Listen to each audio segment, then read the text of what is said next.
Alhamdulillahi rabbil masyriqain wa rabbil maghribain alladzi khalaqa kulla shay'in zawjayn wa awjaba 'alaina al-ihsana bil walidain wa nashhadu an la ilaha illallah wahdahu la syarika lah wa asyhadu anna muhammadan abduhu wa rasuluhu sayyidul kaunain sallallahu alaihi wa ala alihi wa ashabihi wa atba'ihi ajma'in laila wa naharan fit tarfain faqad qala Allah ta'ala fi kalamihil majid wa burhanihit tauhid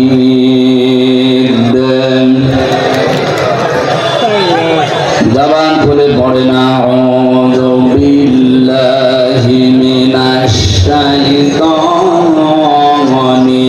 रजीम बिस्मिल्लाहिर रहमानिर रहीम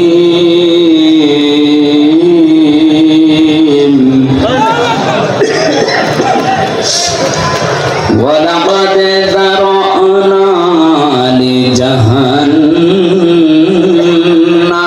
कसीरम मिनल जिन्नि वल इंस लहुम क़ुलूबुन ला यफ़क़हूना बिहा वलहुम अ'युनुन ला युबसिरूना बिहा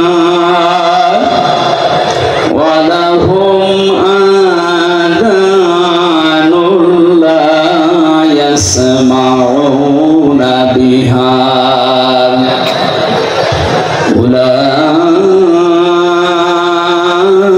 उलाइका कल अनआमि बल हुम अज़ल उलाइका हुमुल गाफिलून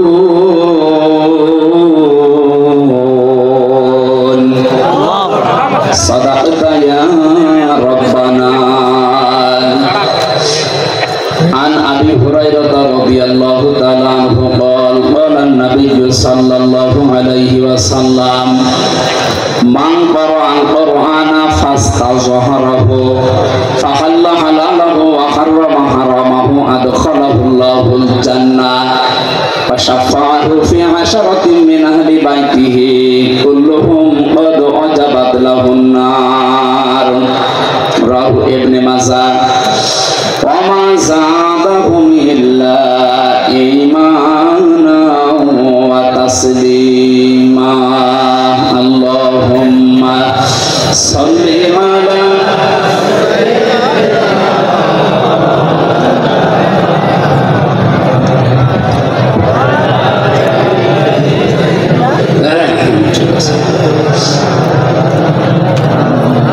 জীবনে কখনো তুমি মিথ্যা বলনি তাই তো তোমায় পেতে কাঁদে ধরনি তোমারই মতো নেতা পেলেও গো ফুটো সুখের গোলা চামেলি বকুল আলহামদুলিল্লাহ বাংলাদেশের ঐতিহ্যবাহী জেলা খুলনা শিরোমণি মাধ্যমিক বিদ্যালয় ময়দানে শিরোমণি হাফিজিয়া মাদ্রাসার উদ্যোগে 65তম 3 দিন ব্যাপী মহাবিশ্বের মহাবিশ্বর আমাদের মালিক আমাদের মনিব মহান রব্বুল ইজ্জাত ওয়াল জালালের মুখের পবিত্র বাণী কোরআনে কারীম এই মহতী অনুষ্ঠানের সম্মানিত সভাপতি বাংলাদেশ জামাতি ইসলামী কেন্দ্রীয় কমিটির সেক্রেটারি জেনারেল শিরোমণি হাফিজিয়া মাদ্রাসার সম্মানিত সভাপতি বিশিষ্ট রাজনীতিবিদ সাবেক সংসদ সদস্য ইসলামিক চিন্তাবিদ শিক্ষাবিদ তাওয়াল্লাহু উমরাহু ওয়া বারাকাল্লাহু ফি হায়াতি, বলেন আমিন। যে বাবা তাকে জন্ম দিয়েছেন তিনি কবরে আছেন, মরহুম মিয়া আব্দুল হামিদ। আল্লাহ রাব্বুল আলামিন তার কবরটাকে যেন জান্নাতুল ফেরদাউস বানিয়ে দেন। এখনো পর্যন্ত তার মা জীবিত আছে, হায়াতে তাইয়্যিবা সিহতে কুল্লিয়া কামনা করছি, বলেন আমিন। যে মাদ্রাসার উদ্যোগে আজকের এই অনুষ্ঠান, জন্মলগ্ন থেকে পর্যন্ত যারা এই মাদ্রাসার দায়িত্বে আছে অনেকে কবরে আছে। বিশ্বনবী মুহাম্মদ রাসূলুল্লাহর ঘর মাদ্রাসা, এর দায়িত্বে যারা আছে নবীর সম্মানে আল্লাহ তাদেরকে যেন মাফ করে দেন।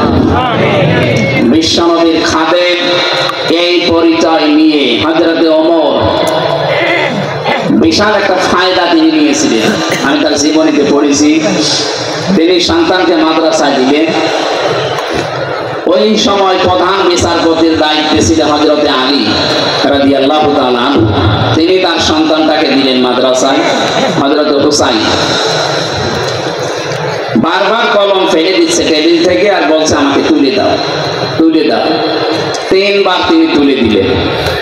চতুর্থবার বললেন, দেখো বারবার কলম ফেলে দাও আর আমাকে তুলতে বলবো, আমি কি তোমার খাদেম? আমি কি তোমার চাকর? হযরত হোসাইন তিনি বললেন যে তুমি শুধু চাকর না, খাদেম না, তুমি খাদেমের বাচ্চা খাদেম।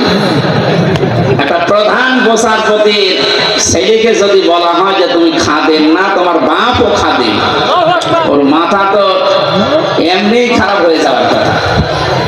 তিনি ওই সময় দেশের প্রেসিডেন্টের ছেলে, বাড়িতে গিয়ে বলছে, আব্বা আমি আর মাদ্রাসায় যাব না। কেন? আমার ক্লাসে হোসাইন আমাকে গালি দিয়েছে এবং তোমাকেও গালি দিয়েছে, বলেছে নাকি আমি খাদেমের বাচ্চা খাদেম, তুমি যদি বিচার না করো আমিও মাদ্রাসায় আর পড়বো। তিনি বললেন ঠিক আছে, বিচার এখন না, জমার দিন করবো। হাজারো মানুষ আসবে জমার দিন মসজিদে নববীতে। তিনি খুতবা দেওয়া বন্ধ করে বললেন, হোসাইন এখানে আসো। বলছে হ্যাঁ, এই সামনে আসো। তুমি ক্লাসে সবার সামনে আমার ছেলেকে আব্দুল্লাহকে খাদেমের বাচ্চা খাদেম বলে গালি দিয়েছো, অপমান করেছো। বলছে হ্যাঁ। কেন করলে? হযরত হোসাইন বললেন, খলিফা বুকে হাত দিয়ে বলেন তো আপনি কি আমার নানার খাদেম ছিলেন না? হযরত ওমরের কথা বন্ধ হয়ে গেছে, চোখ দিয়ে দর দর করে পানি ঝরছে। ডাক দিয়ে বলেন, নবীর সাহাবীরা বিচার হয়ে গেছে। ছোট মানুষ আব্দুল্লাহ তো বোঝে না, ডাক দিয়ে বলে, বাবা বিচার তো তুমি শুরুই করলে না, হয়ে গেল কি করে? হযরত ওমর বলে, সন্তান যে বিচার করেছি এটা দুনিয়া না, মরণের পরের কাজে লাগবে। ও হুসাইন, তুমি যে কথাটা বললে এটা কি লিখে দিতে পারবে? আমি একটু দলিল চাই। ছোট মানুষ তো আবেগে বলছে, নিয়ে আসেন খাতা কলম নিয়ে আসেন।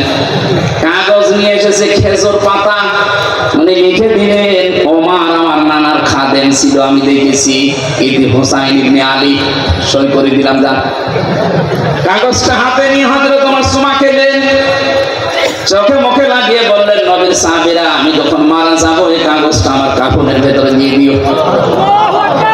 কিয়ামতে যদি আমার জীবনের কিছুই কবুল না হয়, আল্লাহ যখন আমাকে দাঁড় করাবে তার সামনে, জীবনে কিছুই যদি আল্লাহর ভালো না লাগে, তো কাগজটা তুলে আল্লাহকে দেখাবো, রব্বুল আলামিন দেখো তোমার নবীর নাতি লিখে দিয়েছে আমি নবীর খাদেম ছিলাম, এই ওসিলা বলে তুমি আমাকে মাফ করে দাও।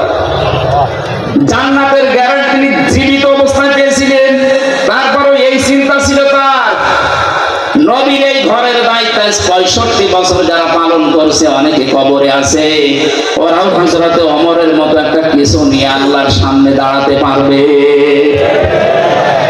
এখন যিনি সভাপতির দায়িত্বে আছে, আল্লাহ যেন হযরতে ওমরের মতো তাকে এই ব্যবস্থা কিয়ামতে করে দেন। বলেন বলেন। এতক্ষণ যারা আলোচনা রাখলেন, আপনাদের এই জেলার সন্তান মাওলানা আবুল বাশার জিহাদি দামাত বারকাতুহুল আলিয়া আমার সফর সঙ্গে হয়ে সারা দেশে আমার সাথে থাকে বিভিন্ন মাহফিলে। মাওলানা হোসাইন আহমেদ মাহফুজ চুয়াডাঙ্গা, মাওলানা রবিউল ইসলাম আপনাদের খুলনার সন্তান এখানে আছে, অনেক আলেম বসে আছে স্টেজে, আমি অনেকের নামও জানি না। আলেমদের হায়াতে তাজ্জিবা সিহাতে কুল্লিয়া কামনা করছি। ওয়া রাফা'না লাকা যিকরাক, বলেন আমিন। গত 2 দিন এখানে যারা কথা বলেছিলেন বাংলাদেশের প্রথিতযশা আলেমে দ্বীন, তারা বিশেষ করে ডক্টর আবুল কালাম আজাদ বাশার ভাই, এবং গতকাল কথা বলেছেন মাওলানা মনিরুজ্জামান। আল্লাহ আলেমদের কথাগুলো বাস্তবে প্র্যাকটিক্যাল লাইফে আমল করার তৌফিক দান করে। সামনে বসা মুসলমান ভাইরা, পর্দার আড়ালের সম্মানিতা মা এবং বোনেরা, প্রশাসনের ভাইরা, আমি আসার সময় যে গ্যাদারিং দেখলাম, মানুষ যে কি কষ্ট পাচ্ছে, আমরা এই জন্য বেশি সময় আপনাদেরকে কষ্ট দেব না। তাফসীর আকারে কিছু কথা বলার চেষ্টা চালাবো, আমার তাওফীক ইল্লা বিল্লাহ। যে আল্লাহ আমাদেরকে দয়া করে এখানে নিয়ে আসলে এটা আমাদের কৃতিত্ব না, আল্লাহর নিজের দয়া। সাবেক এমপি সাহেবকে এমপি বানাতে কমপক্ষে 3.5 থেকে 4 লক্ষ মানুষ লেগেছে, রায় লেগেছে, ভোট লেগেছে, কথা বলে না কেন? এনারা নির্বাচিত করেছিলেন ওনাকে, উনি নির্বাচিত এমপি ছিলেন। আল্লাহ এই শব্দটা কোরআনে কারিমে সূরা তেলাওয়াত করলেন, আমার আগে যে কারি সাহেব উনি পড়ছিলেন। আমি ওই সময় মনে মনে ভাবছিলাম আল্লাহ আমাদেরকে আজকে নির্বাচিত করেছে। আল্লাহ পাক বলেন হুয়া জাতাবাকুম, তিনি আল্লাহ তোমাদেরকে নির্বাচিত করেন। খুলনাবাসী, আমি গতানুগতিক কথা বলি না, যা বলি ওখান থেকে শিক্ষা বের করি। খুব অ্যাক্টিভ হয়ে শুনবেন। নির্বাচিত করেন কে? লক্ষ লক্ষ নবী দুনিয়ায় এসেছে, লক্ষ কোটি মানুষ আল্লাহ দুনিয়ায় পাঠিয়েছে, আদমের সন্তান। কিন্তু বিশ্ব নবীর উম্মত হওয়ার জন্য সবাই নির্বাচিত হয়নি, আল্লাহ আমাদেরকে নির্বাচিত করেছেন। কথা বলেন না কেন? অন্তত এই শিরোমণি এবং এই ডমরিয়া ফুলতলা মিলে 3.5 থেকে 4 লাখ মানুষ বাস করে, ভোটার শুধু, বাকি আরো 4 লাখ যদি ধরেন তা 8-9 লাখ হবে। এতগুলো মানুষের ভেতরে থেকে মাত্র এই লক্ষাধিক মানুষকে আল্লাহ নিয়ে আসলেন, এতে বোঝা যায় আল্লাহ আমাদেরকে নির্বাচিত করেছেন। এবার জবাব দেবেন বোঝা শোনার পর। নির্বাচিত করা হয় যে পদ্ধতিতে, ওর নাম নির্বাচন। ওর নাম কি? বলেন বলেন। নির্বাচন ছাড়া যদি কেউ নির্বাচিত হয় ওটা কি বৈধ না অবৈধ? আল্লাহ তো নির্বাচিত করেন। অথচ 15.5 বছরে দুঃখজনক হলেও সত্য, নির্বাচন পদ্ধতিটাই নষ্ট করে ফেলেছে। তারপর 4-5 দিন উনি বিভিন্ন দেশের মোড়লদের কাছে কথা ছড়াচ্ছে যে আমি নির্বাচিত সরকার ছিলাম, আমাকে জনগণ উৎখাত করেছে। এটা তাহা মিথ্যা। আপনি যদি শয়তানকেও জিজ্ঞাসা করেন যে 15.5 বছর যারা ছিল ওরা কি নির্বাচিত, শয়তান বলবে ভণ্ডামি করার জায়গা পান না। শয়তানও বিশ্বাস করেন। আপনি যদি ঘোড়াকে জিজ্ঞাসা করেন যে 15.5 বছর যারা ছিল তোমার তো কিছুই নেই, অন্তত একটু মাথা নাড়াও যে এরা কি নির্বাচিত ছিল, ঘোড়া দাঁত বের করে হাসবে, বলে কি? অথচ একটা হাসির মুখে কথা শুনতে পাচ্ছি, উনি সারা বিশ্বের বিভিন্ন মোড়লদেরকে বলছে আমি নির্বাচিত ছিলাম। আর নির্বাচনে তো হয়নি, আপনি নির্বাচিত হলেন কি? নির্বাচনের আগে যেখানে 154 জন হয়ে যায় এবং দিনের ভোট যেখানে রাতে হয়ে যায়, এটাকে আমি মানিয়ে বললাম। আমার সাথে এক ওসি ছিল, আমি নাম নিলাম, নুসরাত হত্যা মামলার এক ওসি ছিল। উনি আমার একদিন বছর তাওবা করেন কিভাবে বলেন তো? বললাম যে তাওবার এই নিয়ম আছে কোরআনে হাদিস। উনি আমার বলছে আপনি আমার তাওবাটা শুনেন। ঠিক আছে বলেন। যে এই যে নির্বাচন গেল, আমি আমার দলবল যা আছে তাদেরকে নিয়ে রাত 12টার পরে আল্লাহর নামে ভোট কাটা আরম্ভ করলাম। এইভাবে কোরআন শরীফ আমার সামনে এইভাবে বলছে, আমি আল্লাহর নামে করলাম। ফজর পর্যন্ত কাজ কমপ্লিট করে বাক্স ভর্তি করে পাঠিয়ে দিলাম। এবার আমি গোসল করলাম, ওযু করলো, 2 রাকাত নামাজ পড়লো, এরপরে বললাম আস্তাগফিরুল্লাহ।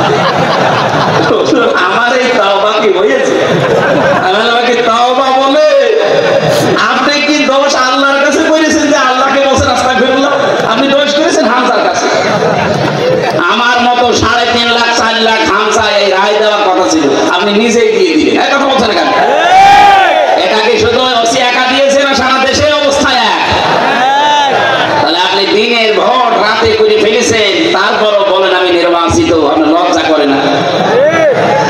লজ্জা তো নেই, করবে কি?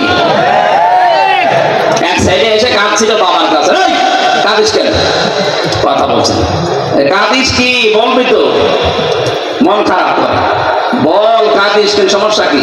রেজাল্ট দিয়েছে, রেজাল্ট দিয়েছে তো বলবি তো হয়, তুই ফেল না পাস? আব্বা ফেল করলে তো কথা ছিল, ছিলাম 5-এ, নামিয়ে দিয়েছে 3। এখন আমার 5 হোক তার 2 বছর লাগবে।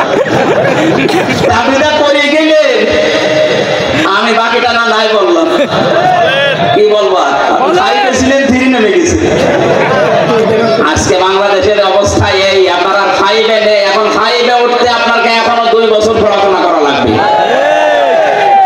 সুতরাং নির্বাচনের এই ব্যবস্থা যারা ধ্বংস করে দিয়েছে, নষ্ট করে ফেলেছে, আমরা অন্তর্বর্তীকালীন সরকার যারা আছে আহ্বান জানাই দেশের জনগণ, বেশি সময় না নিয়ে খুব তাড়াতাড়ি অল্প সময়ের ভেতরে একটা সম্মানজনক সময় নিয়ে একটা নির্বাচনের মাধ্যমে নির্বাচিত সরকারের হাতে দেশটা তুলে দিন। তাহলে যে ষড়যন্ত্রগুলো চলছে এগুলো অটোমেটিক বন্ধ হয়ে যাবে। আর যদি এভাবেই থাকে, ওরা নতুন নতুন ইস্যু তৈরি করে আবার এই দেশটাকে ঘোলাটি করবে। আমরা এই ঘোলা পানিতে আর মাছ শিকার করতে দেব না ইনশাআল্লাহ। সুতরাং নির্বাচিত হয়ে আমরা এখানে বসে আছি, আল্লাহর নির্বাচিত। কার? মাইয়ারিদিল্লাহু খায়রা ইউফাক্কিহু ফিদ্দীন। আল্লাহ যার কল্যাণ কামনা করেন তাকে দ্বীনের জ্ঞান দান করেন। এখানে এসেছে আজকে দ্বীনের কিছু পাওয়ার জন্য না। সুতরাং দল মত নির্বিশেষে, এটা শুধু যারা জামাত ইসলাম করে, যারা চরমনাই পীরের মুরিদ, যারা হেফাজত ইসলাম, তাদের অনুষ্ঠান না। এটা মানুষ পদবাচ্যে যারা বিবেচিত তাদের অনুষ্ঠান। এখানে সব ধরনের মানুষ এখানে আছে, কথা বলে না কেন? কোরআনে কারিমে আল্লাহ তাই দিয়েছেন, হাদা বায়ানুল লিন্নাস, এটা মানুষের জন্য বর্ণনা। কোন মানুষ? এই যে লিন্নাস, এখানে আলেম আছে যারা, তাদেরকে বলছি, লাম শব্দটা আরবি গ্রামার অনুযায়ী 19টা অর্থে ব্যবহার হয়, আর বালাগাত মান থেকে ব্যবহার হয় 13টা অর্থে। এখানে 9 নম্বর অর্থ আছে বালাগাত মান থেকে। আমি পড়েছিলাম আলেমে থাকতে, আমি দেখেছি লাম ব্যবহার করা হয় জীবিত মানুষদের জন্য। কাদের জন্য? কোরআন শরীফ আল্লাহ বর্ণনা করার জন্য, বক্তব্য দেওয়ার জন্য দিয়েছেন জীবিত মানুষদের সামনে। কাদের সামনে? দুঃখজনক হলো সত্য, 15.5 বছরে আমরা জীবিত মানুষদেরকে কোরআন শোনাতে এই খুলনায় পারিনি। বলেন যে কেন? এইগুলো অনুষ্ঠান হতো না, আমাদের কানে কানে এমন কথা বলা হতো যে মানুষ মরে গেছে, এরকম কথা বলে। এই খুলনায় বহুবার আমি কুষ্টিয়া থেকে আসার চেষ্টা চালিয়েছি, আপনারা আসতে দেননি। যারা দেননি, কোরআনে কারিমের এই অনুষ্ঠানগুলোতে বাধা দিয়েছেন, আপনি বিশ্বাস করতে পারেন আপনি কাফের। সূরা হামিম সেজদার 26 নম্বর আয়াত। 1500 বছর আগে আবু জেহেল এই সিদ্ধান্ত নিয়েছিল যে লা তাসমাউ লিহাদাল কোরআন, সব চলতে দাও, কোরআনের আলোচনা যেন মুহাম্মদ না করে। শুধু না করে এতটুকু আবু জেহেল সেমেছিল না, অল গৌফি, সেখানে অনুষ্ঠান করবে কোরআনে কারিমের সেইটাই বন্ধ করা লাগবে। রল ঢুকি তবলা বাজিয়ে বিভিন্ন হট্টগোল তৈরি করে দরকার হয় 44 ধারা জারি করে ফেলে। এখন যদি বলেন অল গৌফি, এর ভেতরে 144 ধারা কোন জায়গায় আছে? আপনি ফি জিলালিল কোরআন করেন, ওখানে বাংলায় না, এই যে অঙ্কে লেখা আছে 144 ধারা। যিনি তাফসীর করেছেন ওখানে বাংলা যিনি অনুবাদ করেছেন ওইটাই দিয়েছে। সুতরাং দুনিয়াতে যারা কোরআনের অনুষ্ঠানগুলো পণ্ড করার চেষ্টা করে, তাদের উদ্দেশ্য এই লাআল্লাকুম তাগলিবুন, আশা করা যায় তারা বিজয়ী থাকবে, গালিব থাকবে। 1500 বছর আগে আবু জেহেল খুব ভালো করে জানতো আমি যে চেয়ারে বসে আছি, এ চেয়ার অবৈধ চেয়ার। অবৈধ চেয়ারের পায়া নড়বড়ে হয়। ভালোভাবে জানতো মুহাম্মদ যেটা বলতে চায়, এইভাবে যদি মানুষ বসে, এটা আমার চেয়ারের পায়া থাকার কথা না। আমার মনে হয় এই 15.5 বছরে যারা দায়িত্বে ছিল এরাও বুঝেছিল হামজা যেটা বলতে চায় এটা মানুষ বুঝলে আমার চেয়ার থাকবে না। এই জন্য কত বড় বড় বুজুর্গ নিয়ে আসতো, জাতীয় মসজিদের ইমাম আসতো, বাধা নেই। তাহেরি ভাই আসে, বাধা নেই। একজন মারা গেছে তোফাজ্জল হোসেন ভৈরবী ভাই, উনি আসতো, বাধা নেই। আমির হামজা যেন না আসে। কেন? ওরা এসে আপনার বাবার কথা বলবে। বলেন, এই যে বাংলাদেশের নাম করা একটা শিল্পপতি যারা আকিস গ্রুপ, নাম শোনেননি? আমি ওনাদের ক্ষতি ঢাকাতে, ওনারা বাবার নামে একটা অনুষ্ঠান করবে বেজেরডাঙ্গায়। 3 বার মাহফিল দিয়েছিল, 1 বার শুধু উঠতে দিয়েছে, 2 বার আমারে ফেরত দিয়েছে। সম্মানিত ভাইরা, যারা এই বোঝার চিন্তায় আছে, তাহলে আপনি কেন নিজেকে কাফের পরিচয় দিতে লজ্জাবোধ করেন? কোন কারণে? আপনি তো কাফের। আল্লাহ বলছেন কোরআন যারা বাধা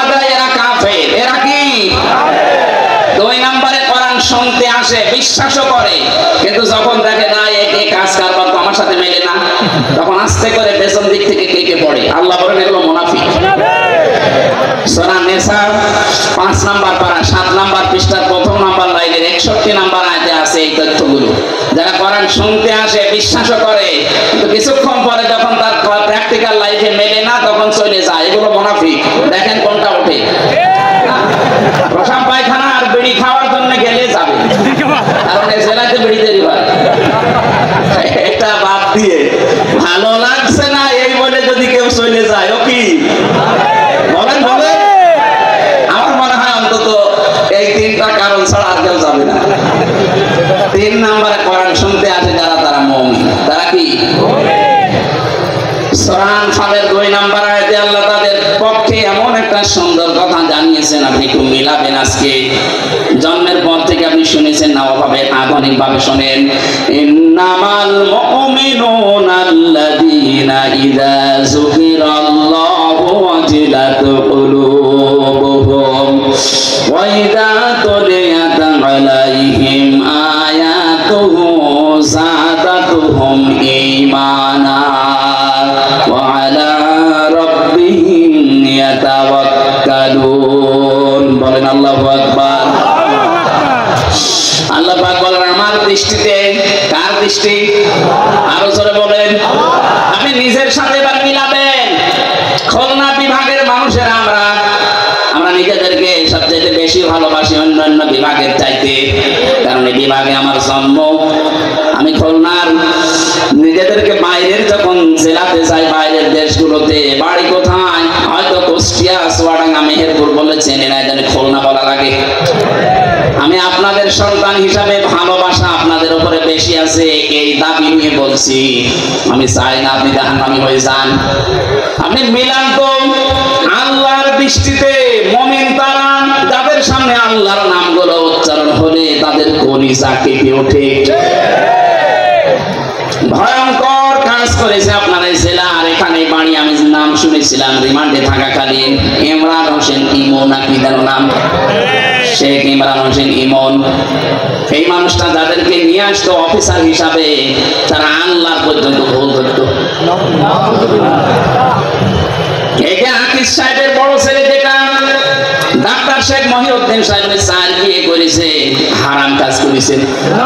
বলেন কোরআনে কারিমে আল্লাহ 2 2 3 3 4 4 নাম দিয়েছে, যে 4টা পর্যন্ত বিবাহ করতে পারো। তোমার সামর্থ্য আছে শারীরিক এবং অর্থনৈতিক, উনি যদি ইনসাফ কায়েম করতে পারে তো ভালো কাজ করেছে। কথা বলেন না কেন? আরো উদ্বুদ্ধ করবে কিনা, আরো ধন্যবাদ জানাবেন। ওনার উদাহরণ টেনে বলতো, আপনি যেখানে চাকরি করেন ওই মালিক 4 বিয়ে করেছে, উনি হারাম কাজ করেছে। আল্লাহ কিভাবে একটা পুরুষকে 4টা বিয়ের অনুমতি দেয়, একজন মহিলাকে কেন দেয় না? আল্লাহ ভূতর। এলাকা যদি চেষ্টা করতো, যেহেতু উনি এডিসি ছিল, চেষ্টা করলে আমাকে অনেক কিছু থেকে সেভ করতে পারতো। বিপদে পড়ার জন্য যা লাগে উনি আর তাই করেছিল। আল্লাহর নাম শুনলে উনি জানতো যান কোরআনের হাফেজ। আমি সব সময় ওই মাটির নিচে যে ঘরে আমাকে রেখে দিয়েছিল, সব সময় আমি ওই রিমান্ডে থাকাকালীন শুধু কোরআন নিয়ে পড়তাম, কারণ অন্য কিছু তো নেই। উনি দেখতো যে লোকটা সারাদিন সারা রাত বসে বসে আল্লাহর কোরআন পড়ছে। আল্লাহর কথাগুলো শুনলে ওর ভেতরে ঈমান থাকলে ভেতরে কাঁপ ধরবে। অজিলাত কুলুবুহুম, কাঁপ ধরা দূরের কথা, এই মানুষগুলোর বৃদ্ধি আরো বেড়ে যেত। মনে হচ্ছে কিয়ামত পর্যন্ত ক্ষমতা থাকবে। কিছু কিছু মানুষের নাম আমি বলতাম থোড়াই দিয়া, বলতে ওরা না, সরাসরি যদি প্রধানমন্ত্রীও বলে তাও তারে মানি না, এরকম কথা বলতো। আল্লাহ এই জন্য এমন অপমান করেছে, বাবা এখন ছেলে, ও এখন পালিয়ে বেড়াচ্ছে। অপমান এখনো হয়নি, আরো অপমান করবে। আপনি আল্লাহর বিরুদ্ধে অবস্থান নিয়েছি। আল্লাহর কথা বললে যাদের অন্তরে কাঁপ ধরে না, আল্লাহর কোরআন শুনলে যাদের ঈমান বৃদ্ধি হয় না, বুঝতে হবে তাদের আল্লাহর দৃষ্টিতে মুমিন হওয়া এখনো সম্ভব হয়নি। আপনি আল্লাহর দৃষ্টিতে মুমিন হবেন ওই সময় যখন দেখবেন আল্লাহর কোরআন পড়লে আপনার ঈমান আরো বেড়ে যাচ্ছে। প্রশ্ন আসতে পারে, আমার ঈমান যে বেড়ে যাচ্ছে আমি বুঝবো কি করে? হ্যাঁ, কায়দা আছে। সূরা মাইদা 7 নাম্বার পারার প্রথম নাম্বার পৃষ্ঠার প্রথম নাম্বার লাইনের 73 নাম্বার আয়াতে আছে, ওয়াইদা সামিউ মা উনসিলা ইলার রাসূলি তারা আ'য়ুনাহুম তাফিদু মিনাদ দামি'i মিম্মা আরাফু মিনাল হক। হে নবী, আপনি যখন কোরআন তাদেরকে শোনাবেন, ওরা যখন কোরআনের এই মর্মবাণীগুলো উপলব্ধি করতে পারে, বুঝতে পারবে, আপনি দেখবেন মনের অজান্তেই তাদের চোখ দিয়ে পানি পড়ছে। এখানে যারা বসে আছে লক্ষাধিক মানুষ, আমরা সবার চোখে পানি আসবে না। আজকের আলোচনা শোনার পরে দেখবেন কিছু মানুষের চোখ দিয়ে মনের অজান্তে পানি পড়ছে। ওয়ালা রাব্বিহিম ইয়াতাওয়াক্কালুন, বাড়ি যাওয়ার আগে তারা সিদ্ধান্ত নিয়ে যাবে আজকে থেকে আল্লাহ ছাড়া কারো উপরে ভরসা করব না। এই তিনটি বৈশিষ্ট্য যাদের ভেতরে আছে, আল্লাহর নাম শুনলে কলিজায় কাঁপ ধরবে, আল্লাহর কোরআন শুনলে ঈমান বেড়ে তাদের চোখ দিয়ে পানি আসবে, আল্লাহ ছাড়া কাউকে ভরসার স্থল বানাবে না, আল্লাহর দৃষ্টিতে এরা প্রকৃত মুমিন। এরা কি? আল্লাহ এই মানের শ্রোতা হওয়ার তৌফিক দেন, বলেন আমিন। সুতরাং আমরা নির্বাচিত হয়ে যারা এখানে বসে আছি, আমরা খুশি না বেজার? বলেন বলেন, জবান খুলে বলেন আলহামদুলিল্লাহ। দরুদ আর সালাম পড়ছি আমাদের নবী মুহাম্মদ রাসূলুল্লাহ সাল্লাল্লাহু আলাইহি ওয়াসাল্লামের প্রতি। আমার আজকের তেলাওয়াতকৃত আয়াত আপনারা দেখেছেন, একটা পরিচিত আয়াত পড়েছি, অনেকের কাছে এটা মুখস্থ আছে। সূরা আরাফ আয়াত নাম্বার 179, একটা মাত্র আয়াত পড়েছি। বিশ্বনবীর লক্ষ কোটি হাদিস থেকে মাত্র একটা হাদিসের অর্ধেক পড়েছি। আমরা এই দুইটার সামনে নিয়ে কিছু কথা আপনাদের সামনে বলবো। আল্লাহ যেন আমাকে তৌফিক দেন, আপনাদের ধৈর্য দেন, বলেন আমিন। এটা কি বিড়ি খেতে যাচ্ছে নাকি ওই 2 নম্বরে? না ভাই, ওটা যাবে না। যুবক মানুষ যদি উঠে চলে যায়, 1-1.5 ঘন্টা বসে থাকতে পারে না, ও বিয়ে দিলে বউ টেকবে। আমি আর নিচে নামলাম না। এরপরও যদি কেউ চলে যান, এখানে কিন্তু বহু মেয়ের বাবা বসে আছে। এক কথা বলছেন এখানে, আমি নিজেই 3 মেয়ের বাবা। এই যে হোসাইন 2 মেয়ের বাবা, রবিউল 1 মেয়ে, কত মাওলানা বসে আছে দেখেন না, মেয়ে বিয়ে দেবে বলে। আপনি চলে যাবেন মানে? হাজার হাজার মানুষ বসে আছে, মেয়ের বাবারা যে আজকে জামাই সিলেক্ট করবে, 1.5 ঘন্টায় আপনি কি চলে যান? বলবেন না, এর কাছে দিলে আমার মেয়ের জীবন দুনিয়া শেষ। শেষে দেখবেন আপনার আর জীবনে বিয়েই হবে না, কারণ এটা রেকর্ড হচ্ছে। সারা দুনিয়া ছড়িয়ে যাবে যে ওই যে উঠে চলে যাচ্ছে, ওইটার মনে হয় সমস্যা আছে। আশা করছি আপনি 1 ঘন্টা মতো থাকবেন, না চলে যাবেন? থাকবেন তো? সূরা আরাফে 206টা আয়াত আছে, 14টা রুকু আছে, মাত্র একটা আয়াত পড়েছি। আমরা তাফসীর আকারে কথা বলতে চাই নাকি মাছের কাহিনী শুরু করব? তাফসীর শুনতে রাজি আছেন না? আরাফ এই শব্দের শাব্দিক অর্থ পরিচিত হওয়া। আরাফ মানে কি? এই সূরায় 206টা আয়াত আছে বললাম, এর 46 নাম্বার আয়াতের মাঝের অংশে আপনি দেখবেন এই নামটা আছে, আল্লাহ নিজে ব্যবহার করেছেন, ওয়া বাইনাহুমা হিজাব ওয়া আলাল আরাফ। এই যে আরাফ শব্দটা এখান থেকে নাম করে, এটা তাফসীরে ইবনে কাসির থেকে বলছেন। মুফাসসির লিখেছেন ওয়া বাইনাহুমা হিজাব। এই আয়াতটা আল্লাহ কেন নাযিল করলেন জানেন? নবীজি ব্যাখ্যায় বলছিলেন, কিয়ামতের দিন আল্লাহ বিশাল একটা প্রাচীর বানাবেন জান্নাত জাহান্নামের মাঝে। কিছু মানুষ ওখানে দাঁড় করিয়ে দেবেন, এদেরকে আল্লাহ জাহান্নামেও দেবে না, জান্নাতেও দেবে না। সাহাবী প্রশ্ন করলেন হযরতে আবু যর রাদিয়াল্লাহু তাআলা আনহু, হে নবী, এরা জান্নাতে যাবে না, তার কারণ কি?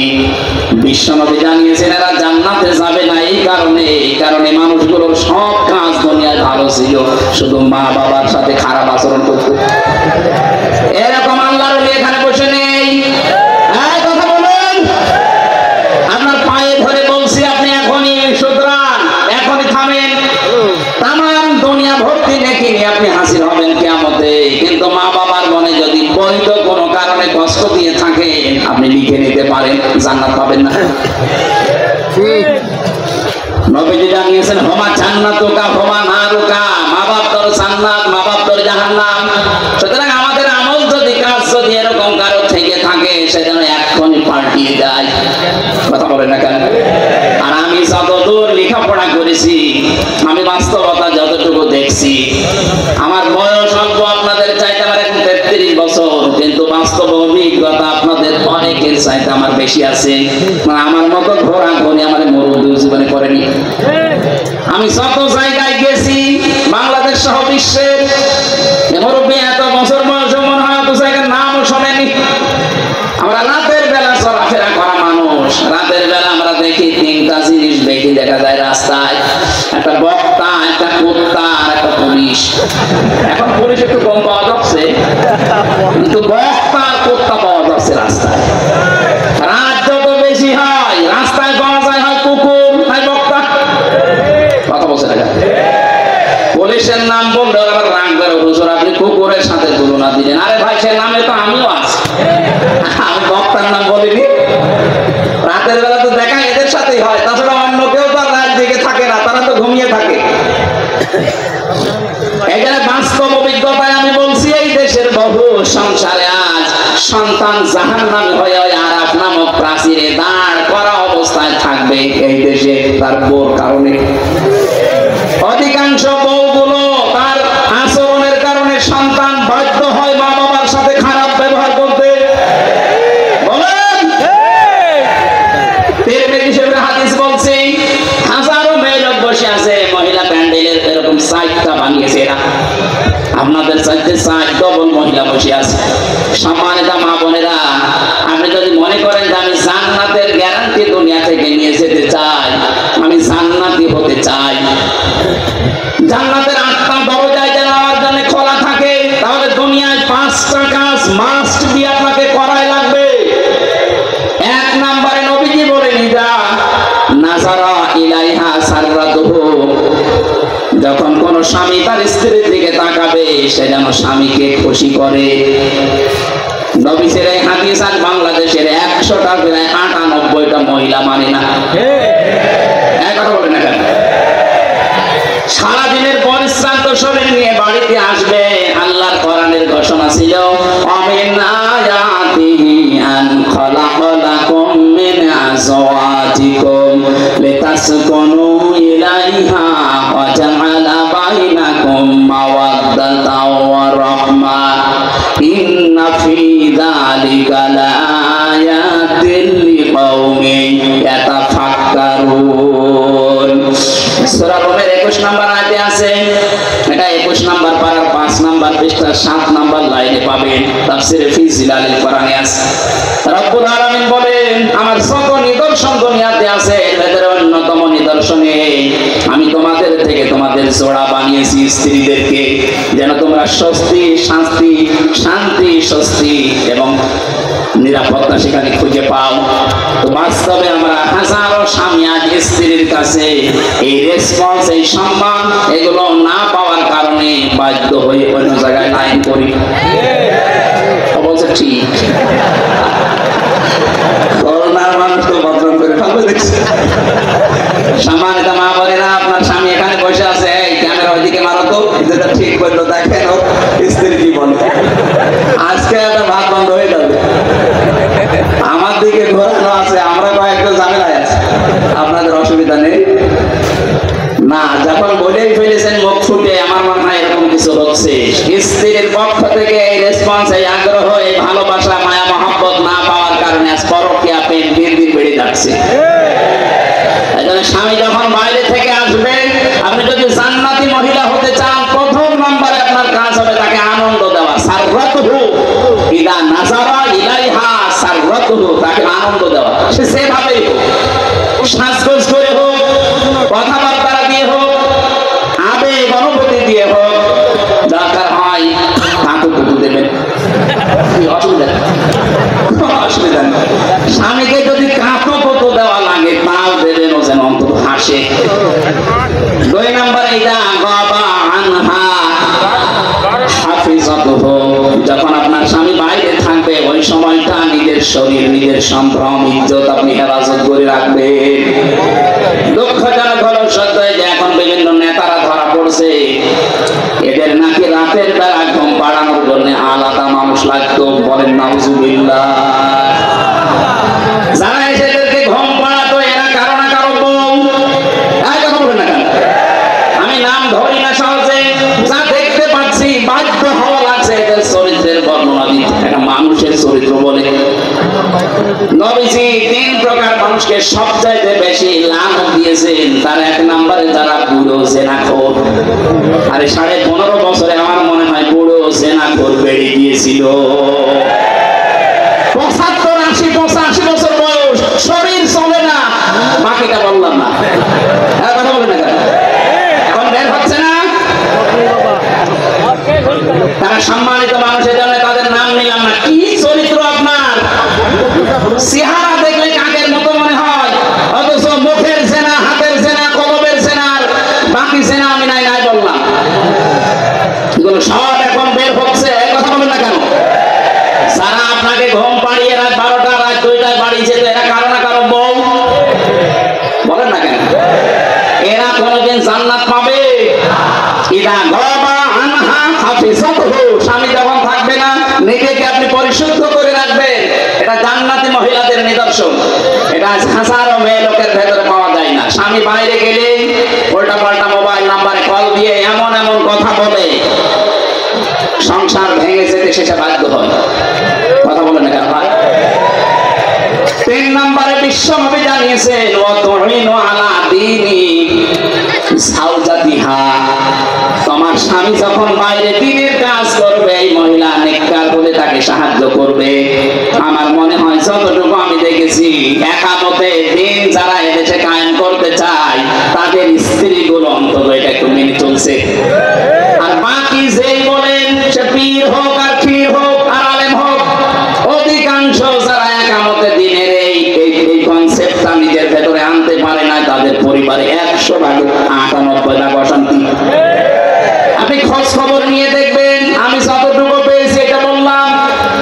সম্মানিত মা বোন যারা এসেছেন, আপনার স্বামী যদি মানব কল্যাণমূলক কোনো কাজে থাকে, যদি দিনের কাজ করে, দিন প্রচারে, দিন প্রসারে, দিন কায়েমে, যে কাজেই থাকবে, আপনি তাকে খাদিজার মতো সাহায্য করবেন। কথা বলেন না কেন? কিয়ামতের ময়দানে খাদিজাতুল কুবরাকে যেমন জান্নাতের দরজাগুলো ডাকতে থাকবে, আপনাকেও না নিয়ে যাবে না। তার জীবনী পড়লাম গভীর রজনীতে, হযরতে খাদিজাতুল কুবরা রাদিয়াল্লাহু তাআলা আনহা দরজার সাথে হেলান দিয়ে ঘুমিয়ে আছেন। মুহাম্মদ রাসূলুল্লাহ আসলেন, একটা মাত্র ডাক দিয়েছেন, খাদিজা। দরজা খুলে গেছে। ডাক দিয়ে বলে, স্ত্রী এত রাত হয়ে গেছে, ঘুমাওনি? হযরতে খাদিজা বলে, হে রাসূল, আপনি দিনের দাওয়াত নিয়ে বাইরে থাকেন, 24 ঘন্টা আমি আতঙ্কে থাকি, কাফেররা না জানি কি আপনার উপরে কি করে ফেলে। যতক্ষণ বাড়িতে না আসেন আমার ঘুম হয় না। এরপরও যদি আমার ঘুম লেগে যায়, চিন্তা করি আমি আরামের বিছানায় ঘুমাবো। আপনি দিন প্রসারে, দিন প্রসার করে এসে রাতের বেলা আমাকে ডাক দিতে দিতে হয়রান হয়ে যাবেন, আপনি কষ্ট পাবেন দাঁড়িয়ে থাকতে। এই জন্য আমার কষ্ট হলেও আমি এই জানালা দরজার সাথে লাগিয়ে নিজের পিঠকে হেলান দিয়ে ঘুমাই। নবীজি হযরতে খাদিজাকে বুকের ভেতরে জড়িয়ে নিলেন, কপালে গালে চুমা দিলেন, ডাক দিয়ে বললেন, খাদিজা, আগামী দিন থেকে এরকম আর করবা না। খাদিজাতুল কুবরা ওই দিন নবীজিকে বলেছিলেন, হে আমার স্বামী, আমি একটা বিষয়ের গ্যারান্টি চাই। কি বিষয়? কবরে আমাকে যখন রাখা হবে, আমি আপনার মুখ থেকে কবরের বর্ণনা শুনেছি। পৃথিবীর থেকে বিদায় নেওয়ার পর জান্নাতে যাওয়ার আগ পর্যন্ত ভয়ঙ্কর একটা জায়গার নাম কবর। আপনি আমাকে আজকে একটু কথা দেন, কবরে দেওয়ার পরে যে ফেরেশতা আসবে, তাদের যে প্রশ্নের উত্তর, এটা আমি খাদিজা আমি দিতে পারবো না। আমার নিজের প্রতি নিজের বিশ্বাস নেই। আপনি এই জবাবটা নিজে দিয়ে দেবেন। নবীজি বললেন, আদম থেকে শুরু করে পর্যন্ত কেউ কারো কবরে জবাব দিয়ে দেয়নি, এটা আমি পারবো না। আপনি একটু লক্ষ্য করেন, এখানে নবীজি বললেন কি, আদম থেকে শুরু করে পর্যন্ত কেউ কারো কবরের জবাব দিয়ে দেয়নি, এটা আমি পারবো না। অথচ বাংলাদেশে বহু খণ্ড পীর এটা ছড়িয়ে দিয়েছে, এ দরবারে মুরিদ হলে কবরের হিসাব ওরা কিসে দিয়ে দেবে?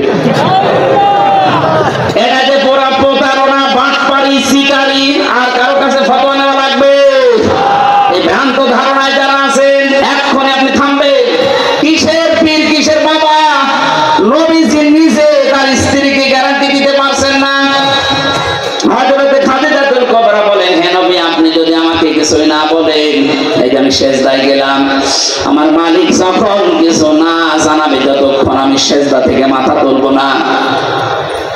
নবীজি দাঁড়িয়ে আছেন, হঠাৎ ফেরেশতা জিবরাইল এসে বলে, হে নবী, খাদিজাকে আপনি মাথা তুলতে বলেন, তার চোখের পানি আরো সে মঞ্জুর হয়ে গেছে।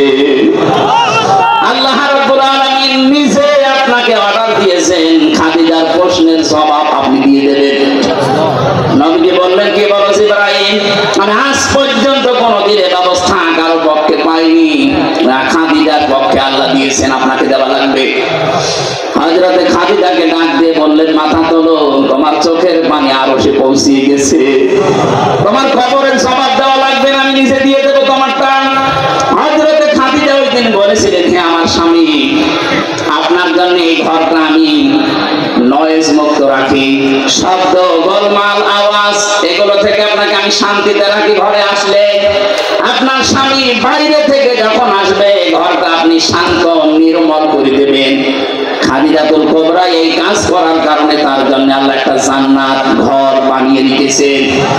আপনি যদি আপনার স্বামী যখন বাইরে থাকবে কর্মজীবনে, দিনের কাজে, মানবতার কাজে, ভেতরে আসার সঙ্গে সঙ্গে যেন একটা স্বচ্ছ, নির্মল, শান্ত একটা ঘর উপহার পায়, আপনাকেও খাদিজার মতো আল্লাহ একটা ঘর জান্নাতে বানিয়ে দেবে। খাদিজা ওই দিন বলেছিলেন, হে রাসূল, আমি আপনার কাছে জানতে চাই, আপনার যে জুব্বা মোবারক আছে এইটা দিয়ে আমার কাফন বানাবেন। ঠিক আছে, এটা তো আমার আন্ডারে আমি দিয়ে দিলাম। 2 নম্বরে আপনি আমার কবরের ভেতরে একটু গড়াগড়ি করবেন, কারণ আমি জানি আপনার শরীর যেখানে লাগবে ওখানে জাহান্নামের আগুন পৌঁছাবে না। বিশ্বনবী তার ইন্তেকালের পরে 3 দিন পরে দেখা যাচ্ছে খাদিজার ইন্তেকাল হয়ে গেল। মুহাম্মদুর রাসূলুল্লাহ নিজে তার জুব্বা মোবারক দিয়ে কাফন বানিয়ে দিলেন, কবরের ভেতরে নিজে একটু গড়াগড়ি দিলেন, নিজের হাতে খাদিজাকে কবরে শায়িত করার পরে উপরে মাটি দিয়ে সাহাবায়ে কেরাম বলে, হুজুর আপনি যাবেন না। নবীজি বলেন, সাহাবীরা তোমরা চলে যাও, খাদিজার সাথে আমার কিছু কথা দেওয়া আছে। কিছুক্ষণ পরে ফেরেশতা এসে বলে, মান রব্বুকা ওয়া মান নাবিয়্যুকা ওয়া মা দীনুকা। উপর থেকে মুহাম্মদুর রাসূলুল্লাহ ডাক দিয়ে বলছে, ফেরেশতারা থামো, খাদিজাকে প্রশ্ন করার দরকার নেই। খাদিজার আল্লাহ আমার ওই আল্লাহ, খাদিজার ধর্ম আমার ওই ধর্ম, আর খাদিজার নবী আমি নবী, নিজেই বলছি মুহাম্মদুর রাসূলুল্লাহ। খুলনাবাসী, আমি আগেই বলেছি এটা আমার বিভাগ। বাংলাদেশে 8টা বিভাগের চাইতে বিভাগের মানুষকে এমনিতে একটু মানুষ হিসাবে ভালোবাসি বেশি। এ বিভাগের নারী পুরুষ আমার কাছে সবচেয়ে বেশি আপন। বড় আশা নিয়ে, বড় ভরসা নিয়ে বলছি, আপনি দেখতে পাচ্ছি আপনি জাহান্নামী হয়ে যাচ্ছেন। আলা দীনি সাওজাতিহা। 3 নম্বরে নবীজি বললেন, ওই মহিলাকে আল্লাহ জান্নাতে পৌঁছিয়ে দেবে যে মহিলা তার স্বামীকে দ্বীনের পথে চলার জন্য, দ্বীন কায়েমের জন্য সাহায্য করে, উৎসাহ দেয়। অথচ এরকম মহিলা এখন পাওয়া যাচ্ছে না। কথা বলেন ঠিক কিনা? ফতোয়া আজকে যশোরে আমার মাহফিল ছিল দিনের বেলায়, জোহরের সময় চৌগাছাতে একটা মেয়ে ফতোয়া দিয়েছে, প্রশ্ন দিয়েছে যে নারী পুরুষের একামতে দ্বীনের কাজ করা লাগবে, কোথায় আছে? কোথায় আছে? সূরা তাওবার 71 নম্বর আয়াত তার বলি, নারী হোক আর পুরুষ হোক, যে যেই স্থানে আছে ওখান থেকে একামতে দ্বীনের কাজ করা নামাজ রোজার মতো ফরজ, বরং তার চাইতেও বড় ফরজ। একামতে দ্বীন কায়েম করতে গিয়ে নবীজি নামাজ ছেড়ে দিয়েছিলেন 4 ওয়াক্ত, রোজা ছেড়ে দিয়েছিলেন বদরের 17 রমজান। একবার বলছেন, দ্বীন কায়েমের জন্য নবীজি যদি নামাজ ছেড়ে দিতে পারেন, কাজা করতে পারেন, রোজা ছেড়ে দিতে পারেন, তাহলে নামাজ রোজার চাইতে এটা আপনার জীবনে আরো গুরুত্বপূর্ণ কাজ। এটা শুধু নারীর জন্য, পুরুষের জন্য না। ওয়াল মুমিনুনা ওয়াল মুমিনাতু বা'দুহুম আউলিয়াউ বা'দ। এখানে মুমিন নারী, মুমিন পুরুষ দুইজনের কথাই আছে। সুতরাং যারা নিজের স্বামীকে ইসলাম কায়েমের জন্য আপনি উদ্বুদ্ধ করবেন, সাহায্য করবেন, ছাড় দেবেন, তাকে সময় দিয়ে দেবেন, আল্লাহ আপনার জান্নাতের 8টা দরজা নিজে খুলে রাখবে। বলেন সুবহানাল্লাহ। 4 নম্বরে, স্বামী যতক্ষণ বাইরে থাকবে স্বামীর সম্পদ এবং স্বামীর সন্তান আপনি হেফাজত করে রাখবেন। আজ হাজারো মেয়ে লোক স্বামী বাড়ি থাকে না, সন্তানের হাতে মোবাইলটা দিয়ে উনি সারাদিন নিজে সিরিয়াল দেখতেছে। না, এরকম মহিলা আমরা চাই না। আমরা চাই খাদিজাতুল কুবরার মতো, যিনি ফাতেমা তৈরি করবে, কথা বলেন, যিনি উম্মে কুলসুম তৈরি করবে, যিনি রুকাইয়া তৈরি করবে, এরকম মা আমরা ঘরে ঘরে দেখতে চাই, কথা বলেন ঠিক কিনা? 5 নাম্বার, ওই মহিলার জন্য আল্লাহ জান্নাতের দরজা খোলা রাখবেন যেই মহিলা স্বামী যেটা পছন্দ করে ওটা যদি জায়েজ হয় সে নিজে ওইটা পছন্দ করবে। এটা আসলে 100টার 98টা পরিবারে আমরা পাচ্ছি না স্বামী যেটা পছন্দ করে জায়েজ, অথচ স্ত্রী ওটা চায় না। আমি 27টা পেয়েছি, তার একটা বলছি। আমি সহ যত স্বামী এখানে বসে আছে প্রত্যেকটা স্বামী পছন্দ করে এবং চায় যে বিয়ের পরে যেন আমার মা বাবা আমার সাথে থাকে। কথা বলে না কেন? 100টার 98টা পরিবারে এটা চায় না। এই মেয়েটা চায় না, শুধু এর দোষ না, এই মেয়েটাকে কান পড়া দেয় ওর মা আর ওর বড় বোন। ওখান থেকে খালি বারবার ফতোয়া দেয়, আর কতদিন থাকবি, তাড়াতাড়ি আলাদা হ। সম্মানিত মা বোনেরা, আপনার মা আপনার বড় বোন যদি আপনাকে জান্নাতে যাওয়ার প্রতিবন্ধকতা সৃষ্টি করে, এরকম মার বাবার কথা মানা। আরো জোরে বলেন। এটা আরাফ নামক যে প্রাচীরের উপরে আপনি দাঁড়িয়ে আছেন, এই হাদিসের ব্যাখ্যা বলতে গিয়ে আমি হাদিসটা নিয়ে আসলাম। বিশ্ব নবী জানিয়েছেন ওদেরকে আল্লাহ জান্নাতে দিচ্ছে না কারণ তারা মা বাবার হক আদায় করেনি। 2 নম্বর, নবীজি বললেন ওদেরকে জাহান্নামে আল্লাহ দেবে না। সাহাবী প্রশ্ন করলেন হযরত আবু যর গফারি রাদিয়াল্লাহু তাআলা আনহু, হে নবী এদেরকে জান্নাতে দিচ্ছে না বুঝলাম, জাহান্নামে দেবে কেন? বিশ্বনবী বলেন এই মানুষগুলো তুমি আর চাই করো একামতের দিনকে কায়েম করার জন্য সর্বাত্মক চেষ্টা চালিয়েছে, এই কারণে আল্লাহ তাদেরকে জাহান্নামে দেবে না। এটা শুধু খুলনা না, সারা পৃথিবীতে ছড়িয়ে যাচ্ছে। কত সাংবাদিক দেখছেন না, সবাইকে উদ্দেশ্য করে আমি ঘোষণা দিতে চাই। সূরা সফের 10 নম্বর আয়াতের দলিল, হালা আদুল্লুকুম আলা তিজারাতিন তুনজিকুম মিন আযাবিন আলীম। তোমাদেরকে এমন একটা ব্যবসার কথা বলবো যেটা করলে জাহান্নামের আগুনে যাওয়া লাগবে না। তুমিনুনা বিল্লাহি ওয়া রাসূলিহি ওয়া তুজাহিদুনা ফি সাবিলিল্লাহ বিআমওয়ালিহিম ওয়া আনফুসিহিম যালিকুম খায়রুল লাকুম ইন কুনতুম তা'লামুন। আল্লাহর প্রতি ঈমান আনার পরে, রাসূলের প্রতি ঈমান আনার পরে, দুইটাকে সামনে নিয়ে তাদের বিধান জমিনে কায়েম করার জন্য জান আর মাল দিয়ে যারা জিহাদ করবে তাদেরকে আল্লাহ জাহান্নামে দেবে না। সুতরাং এই পৃথিবীতে যারা দিন কায়েমের জন্য চেষ্টা চালান, অন্যান্য যদি কোনো গুনাহ হয়েও থাকে আল্লাহ অন্তত আপনাকে জাহান্নামে দেবে না, গ্যারান্টি আমি দিতে পারি। জাহান্নামে যাবেন না, কিন্তু জান্নাতে যেতেও পারছেন না মা বাবার হক আদায় না করার কারণে। কথা বলেন না কেন? হাদিসের শেষে আমি আর পাইনি যে নবীজি আর জানাননি যে তারা যাবে কোথায়। খুলনাবাসী জান্নাতেও যেতে পারছেন না মা বাবার হক আদায় না করার কারণে, জাহান্নামে আল্লাহ দেখছেন না কিয়ামতের দিনের দায়িত্ব পালন করার কারণে। যদি ওই আরাফ নামক প্রাচীরের উপরে দাঁড়িয়ে থাকা লাগে কি হবে বলেন তো? ওই রকম জীবন আমরা চাই? বলেন বলেন। এই আরাফ নামক সূরা থেকে একটা মাত্র আয়াত পড়েছি, 206টা আয়াত এখানে আছে, 179 নম্বর আয়াত। আমার আজকের আলোচনার বিষয় বিবেক। কি বললাম? আরো জোরে। বিবেককে যদি সত্যি কেউ কাজে লাগাতে পারে জীবনে সে রাস্তা হারাবে না, সে রাস্তা পাবে। আজকে আমরা অনেকে রাস্তা হারিয়ে ফেলেছি বিবেককে কাজে না লাগার কারণে। দেখেন তো আল্লাহ কি জানিয়েছেন, ওয়ালাকাদ যারানা লিজাহান্নামা কাসীরাম মিনাল জিন্নি ওয়াল ইনস। আল্লাহ কথা শুরু করার আগে তাকিদ দিচ্ছেন।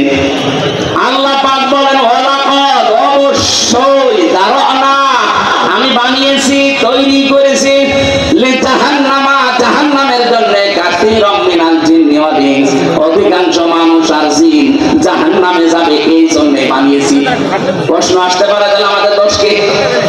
যেখানে আল্লাহ কাসীর দিলেন কলিল না দিয়ে, আবার কাসীর না দিয়ে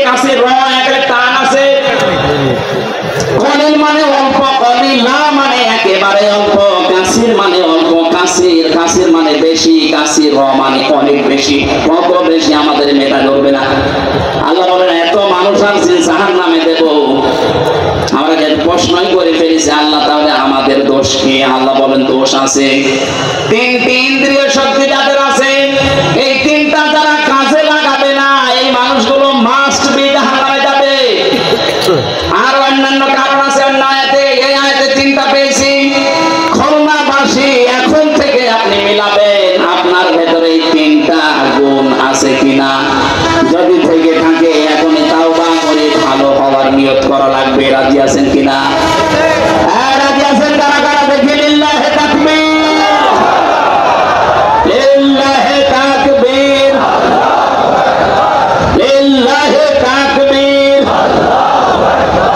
আলহামদুলিল্লাহ। ভাই আমরা তিনটা কারণ বলছি, দেখেন আমার ভেতরে যদি থাকে আমি এখনই পরিবর্তন হওয়ার সিদ্ধান্ত নেব।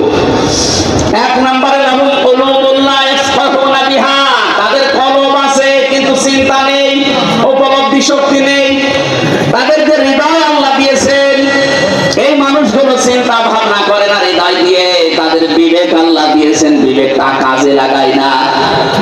আমি যে প্রথমেই বললাম মানুষ যদি বিবেক কাজে লাগাতে পারে সে কোনোদিন রাস্তা হারিয়ে ফেলবে না।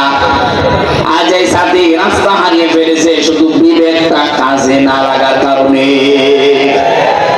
2006 সালে এই পৃথিবীর ইতিহাস যারা পাল্টিয়ে দিয়েছে 28 অক্টোবরে, এই দৃশ্য দেখার পরে তামাম পৃথিবী হতভম্ব হয়ে গেল।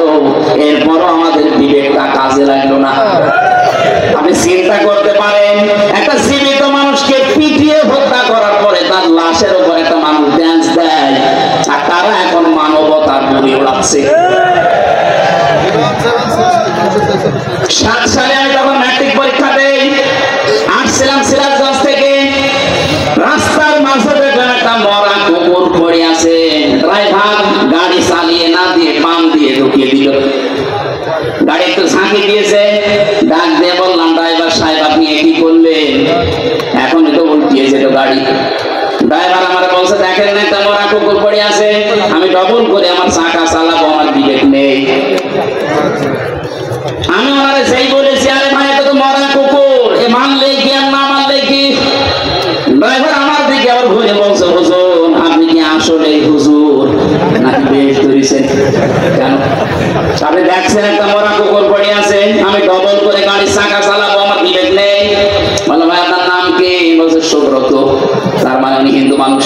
নাম কি বলেন বলেন। পিঠের উপরে থাবা দিয়ে দিন বলেছিলাম আপনি একটা হিন্দু, আপনার ইমান নেই কিন্তু বিবেক আছে। বিবেক থাকার কারণে একটা নিকৃষ্ট জীব পড়ে আছে মরা, তারপর আপনি ডবল করে মারেন না। অথচ পৃথিবীর আশরাফুল মাখলুকাত আমার জসিম ভাইকে কিছু মানুষ পিটিয়ে মারার পরে ড্যান্স দিয়েছিল। এদেরকে মানুষ আপনি বলতে পারেন? কথা বলেন না কেন? এদের বিবেক কোথায় গেল? আমি আর সাবেক এমপি সাহেব যে জেলখানায় ছিলাম, ওখানে যে রাইটার শেষে পেয়েছিলাম, রাইটার যাকে ওই যে খুলনাতে বাড়ি আপনাদের 18 মাইলের দিকে, পাইক গাছের দিকে 18 মাইল আছে না, ওখানে বাড়ি শাওন। এই যে বিশ্বজিৎ হত্যার মামলার আসামি, ওর ফাঁসি ছিল, এখন যাবজ্জীবন 30 বছর জেল খাটা লাগবে। মাঝে মাঝে নাম লিখতে আসতো, গণনা করার সময় বলতাম যে ভাই আপনি কেস করলেন কি করে? দেখেন আমার বিবেক ওই সময় কাজ করেনি। এই হিন্দু বেটা আমার বারবার বলেছিল যে ভাই আমি মুসলমান না, আমি শিবির কি জানি না, আমি ফুল হাতা হাফ হাতা না। কথা বলছে আমি ফুল হাতা আমার হাফ হাতা না, তারপরও আমি ছাড়ি নাই। গরু যেভাবে কপ দেয়, ছাগল যেভাবে কপ দেয়, মানুষ আমি ওইভাবে কপিয়েছি। আপনার বিবেক মরে গেছে। কুষ্টিয়ার আবরার ফাহাদকে যেদিন পিটিয়ে পিটিয়ে আপনি মেরে ফেলেছেন, কথা বলেন ঠিক কিনা? আপনাদেরকে নিষিদ্ধ করার আমি 100 কারণ বলতে পারবো, কিন্তু বৈধতা দেওয়ার একটা কারণ এই দেশের মানুষের কাছে নেই। আপনি বৈধতা পাওয়ার জন্য বলছেন আমরা মানি না, মানি না, মানে না, মানে আপনি বৈধতা পাবেন কি দিয়ে পাবেন? একটা জিনিস দেখান যে এই কারণে আপনাদের বৈধতা দেওয়া লাগবে। আপনাদেরকে নিষিদ্ধ করার জন্য আমি 100 কারণ দেখাতে পারবো। এখন আমি নিজে যাদের সাথে সেলফি পার্টি ছিল, ওনাদের ব্লকে ছিল। বিবেকটা আমাদের কাজে লাগছে না। আল্লাহ রাব্বুল আলামিন জানেন লাহুম কুলুবুল লা ইয়াফকাহুনা বিহা, এই শব্দ দিয়ে আরম্ভ করলেন। যাদের বিবেক কাজে লাগে না এই মানুষগুলোকে আল্লাহ জাহান্নামে দেবেন। আল্লাহ স্মরণ করাচ্ছেন আমাদের এই জন্মের ইতিহাসটা। হালা আতা আলাল ইনসানি হিনুম মিনাদ দাহরি লাম ইয়াকুন শাইআন মাযকুরা। আল্লাহ পাক বলেন মানুষের জীবনে কি এমন সময় অতিবাহিত হয়ে যায়নি যে সময় উল্লেখ করার মতো সে কিছু ছিল না। আমাকে যদি আল্লাহ বলে হামজা নেই থেকে তোকে আমি এ পর্যন্ত বসিয়েছি, এর মাঝে তোর মা বাবা শুধু বিছানায় ছিল, বাকি যা করার কে করেছে বলেন? বিজ্ঞান এখন প্রমাণ করছে ফালিয়ানজুরিল ইনসানু মিম্মা খুলিক, খুলিকা মিম্মা ইনদাফিক ইয়াখরুজু মিন বাইনিস সুলবি ওয়াত তারাইব। এই যে সুলবুন আর তারাইব এই শব্দ দুইটা নিয়ে বাবার স্ফলিঙ্গ দিয়ে দ্রুত গতিতে যে পানিটা বের হয়ে মায়ের রান রহিমের ভেতরে জমা হয়, বিজ্ঞান জানিয়েছে চুল, রক্ত, গোশত আর চর্বি এগুলো আল্লাহ তৈরি করেন। চুল, রক্ত, হাড়, রক্ত, চর্বি আর চামড়া, গোশত, রক্ত, চর্বি আর চামড়া, চার আটটা জিনিস যখন এক হয়ে যায় আল্লাহ বলেন মানুষ তৈরি হওয়ার জন্য 13টা জিনিস লাগবে। বাকি 5টা আমি আল্লাহ আমার রব নামের কারণে তোকে নিজে দান করেছি। ওয়াজাআলা লাকুমুস সামআ ওয়াল আবসারা ওয়াল আফিদা ইলা আখিরিয়া। এটা শ্রবণ শক্তি, দর্শন শক্তি, বাক শক্তি, আকল শক্তি আর ঘ্রাণ শক্তি, এটা দুনিয়ায় কেউ দেয়নি, আল্লাহ নিজে দিয়েছেন এই 5টা। এটা কথা বলতে পারি বাক শক্তি, এটা দেওয়া কার? আর জোরে আল্লাহ।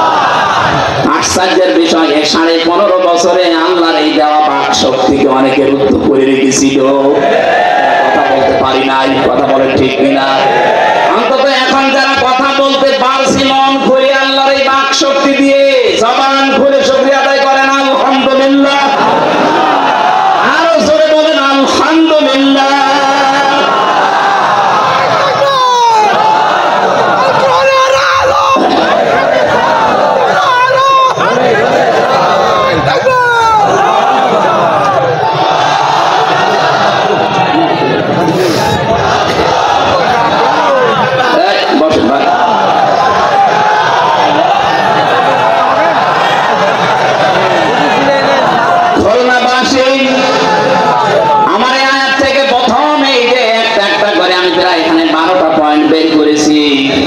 যারা কলম কাজে লাগাবে না তাদের এই বিবেক বুদ্ধি এটা যারা কাজে লাগাচ্ছেন না, কি ছিলেন আপনি, কোথায় আসলেন? আমার এই 33 বছর বয়স, 34 বছর আগে হামজা নামে আমার এই জায়গায় দুনিয়ায় কেউ ছিল না। কথা বলেন ঠিক কিনা? দয়া করে আল্লাহ পাক আমাকে এই জায়গা পর্যন্ত নিয়ে এসেছেন। আমার বিবেকটাকে একবারও কাজে লাগছে না যে আমি কোথায় ছিলাম আর কোথায় গেলাম। যে মানুষগুলো জাহান্নামে যাবে এই মানুষগুলো বিবেক কাজে না লাগার কারণে জাহান্নামের দরজা যখন ফেরেশতা দারওয়ান মালিক দাঁড়িয়ে আছে, হাত্তা ইযা জাউহা ফুতিহাত আবওয়াবুহা ওয়া ক্বালা লাহুম খাযানাতুহা আলাম ইয়াতিকুম রুসুলুম মিনকুম ইয়াতলুনা আলাইকুম আয়াতি রাব্বিকুম ওয়া ইউনযিরুনাকুম লিকাআ ইয়াউমিকুম হাযা। বলেন আল্লাহু আকবার। খুলনাবাসী জাহান্নামে যখন এই মানুষকে নিয়ে যাওয়া হবে, দরজা খোলা হবে, প্রবেশ করে আবার দরজা তালা লাগিয়ে দেওয়া হবে। এটা আমি জেলখানায় যাওয়ার পরে আয়াতটা আমি উপলব্ধি করতে পেরেছি। আল্লাহ পাক এখানে জাহান্নামের কথা বলার সঙ্গে সঙ্গে জানান যে জাহান্নামের দরজা খোলা থাকবে না, জাহান্নামের দরজা সব সময় বন্ধ থাকবে, শুধু আপনাকে প্রবেশ করানোর পরে আবার তালা লাগিয়ে দেবে। বাংলাদেশে বিশ্বে যত কারাগার আছে, জেলখানা আছে, সব নিয়ম এইটা। আসামি প্রবেশ করাবে, করানোর পরে বন্ধ করে দেবে, আবার বের করে দেবে, আবার বন্ধ করে দেবে। কখনো দরজা খোলা থাকে না, 24 ঘন্টা দিন রাত তালা মারা। জাহান্নাম আল্লাহ এইভাবেই বানিয়েছেন।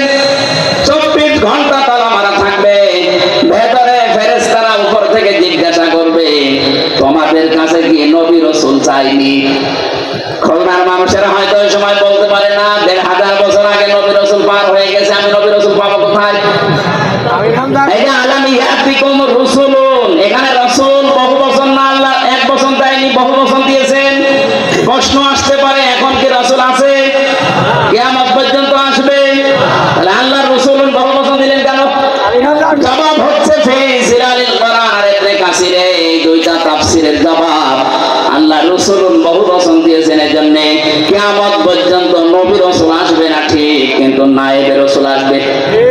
কথা বলে না কেন? তাম দুনিয়ায় যারা ইলম পেয়েছে, আমরা যাদেরকে আলেম বলি, এই আলেমরা যারা জ্ঞান অনুযায়ী তাদের যোগ্যতা অনুযায়ী আমল করবে, এই মানুষগুলো নায়েবে রাসূল, নবীর উত্তরাধিকারী। এই জন্য আল্লাহ রাসূল না দিয়ে রাসূল দিয়েছেন।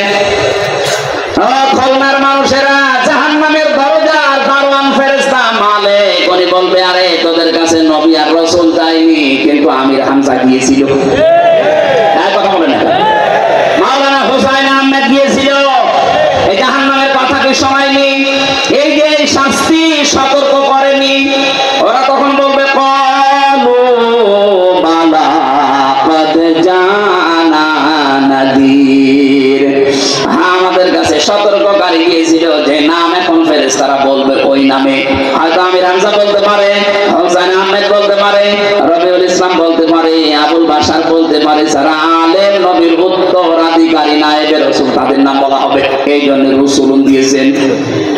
তারা যখন স্বীকার করবে হ্যাঁ গিয়েছিল, তারপরে কি ফেরেশতারা এই কথা জবাব চাইলে ওরা বলবে ফাকাযাবনা ওয়া কুলনা মা নাযালাল্লাহু মিন শাই, আমাদের কাছে গিয়েছিল কিন্তু কথা শোনার পরে আমরা বিশ্বাস করতাম না, নিজের মনে মনে বলতাম বেটা মনে হয় মিথ্যা কথা বলে। এরকম মন দেশে নেই।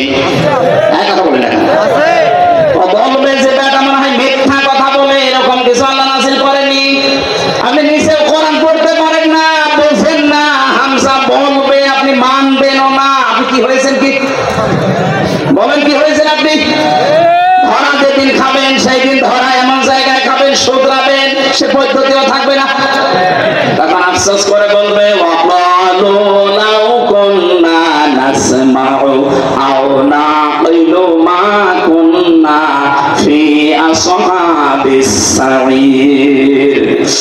ওই সময় যদি তাদের কথাগুলো শুনতাম আর বিবেক দিয়ে যদি উপলব্ধি করতাম, যদি মেনে নিতাম, তাহলে এই সাঈর নামক জাহান্নামের দরজা দিয়ে আজকে আমাদেরকে আশা লাগতো না।